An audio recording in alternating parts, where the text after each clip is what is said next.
عرفان جان به تو یک فکری میگم. بله. یک روز استاد شاگرد ور که سر تخته از دوستان دختر خانم ها ور که گفتک نوشته کو شوهر، یعنی شاگرد نوشته که شوهر گفتک سه که شوهر چند حرف داره؟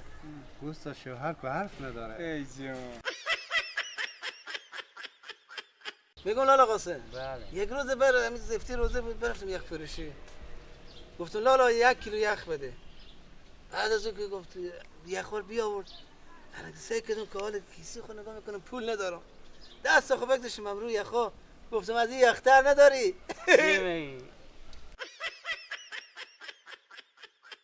شکران یک روزی استاد شاگرد ارور کرده به سر تخته گفته نوشته که همینجا صابون. او به سین نوشته که صابون. گفته به سین میایه یا به ساد؟ گفته استاد هیچ گپ نیه فقط کف کنه. نیم جان بله. یک روز لامپ خونه ما بسوخته بود. آقا گفتم آقا گفت بله گفت لامپ خونه ما بسوخته. گفت غم نداره برو ما سوختگی ورده جایی که بسوخته چرخ کن که تیار شه. چی میگی؟